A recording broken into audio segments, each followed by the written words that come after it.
It's been 1 year since the tech giant announced that $69 billion acquisition of Activision Blizzard. But with the FTC suing to block the deal just last month, getting a deal done in the 18-month time frame set forth by Activision CEO Bobby Kotick seems pretty optimistic. Joining us now is William Kovacic, the former FTC commissioner. William, great to have you with us. Lena Khan made it clear when she first took over the post that, the FTC would be activists. It would be the check on big companies and how big they can actually get. Was this one step too far? Challenging a vertical merger seems like a very ambitious sort of thing to take on. It is very ambitious. This is the most ambitious merger challenge that the FTC has undertaken during her chairmanship. The advantage she has going for is a process that could be called regulatory swarming in the global environment that CEO Nadella referred to. You're not just dealing with the regulator in your own jurisdiction, you're dealing with others. And the other major authorities that are coming at them at the moment are the European Union and the Competition and Markets Authority. So the fact that those reviews are proceeding in parallel complicates the transaction with China perhaps at the very back of the process. So it's not just the FTC that they have to worry about. It's this larger collection of authorities that are coming at them at one time. They are, but I mean, what are the when you look at this, what are the odds? I mean, at least here in the United States, their response to the FTC, William, would be that we've made concessions. We're going to make sure that games like Call of Duty is going to be available on PlayStation and Nintendo, not just on the Xbox. So they are making concessions to sort of address some of the concerns, the antitrust concerns.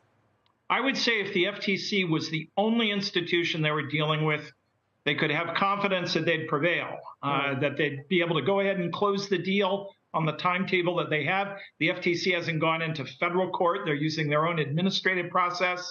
And I think they could have some confidence that they could design the package of concessions, maybe with some adjustments, and get a successful outcome. They have strong political support from labor unions, which are delighted that Microsoft has committed itself to allowing collective bargaining within the Activision community. Labor unions in Europe also supporting them. So they have some strong political support that is lined up behind them that pushes in the direction of taking a deal.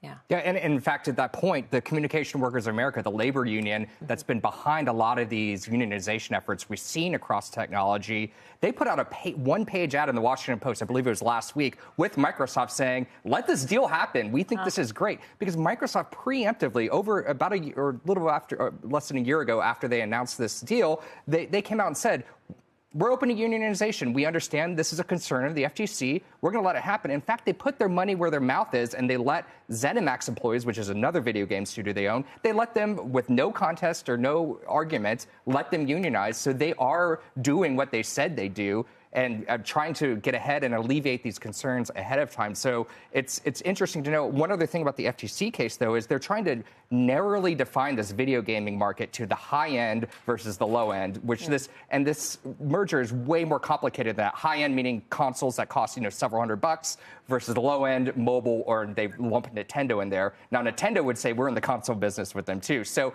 they're really trying to redefine, they meaning the FTC, is trying to redefine the video game market as they try to kill this deal.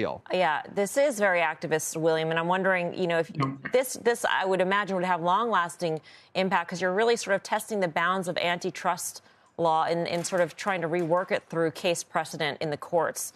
Is that how you view it? And is this, is Microsoft much more of a target? Is this particular merger much more of a target just because it would be a feather in the cap of the FTC and it would really be precedent-setting versus, for instance, when the FTC went after another vertical merger earlier, this was last year, it was, I believe, a gene sequencing, blood test maker buying a cancer blood test maker, and there wasn't much of a challenge there. This is unmistakably an effort to reset merger policy and to set it back within boundaries that existed in the late 1960s and early 1970s. There's an important test in the courts in California right now involving the FTC's effort to block Meta's proposed acquisition of Within. This is also a vertical merger. The district judge is expected to issue his decision by the end of this month, January. If the FTC prevails in that case, that will embolden them to proceed on the path that they have now, to be much tougher with Microsoft in negotiating a possible solution. If they lose, on the other hand, I think that creates an environment in which a settlement with the concessions that Microsoft has suggested becomes much more attractive. So we're going to get, I think, a very good test by the end of this month about how difficult the path ahead is going to be for Microsoft and the Activision acquisition.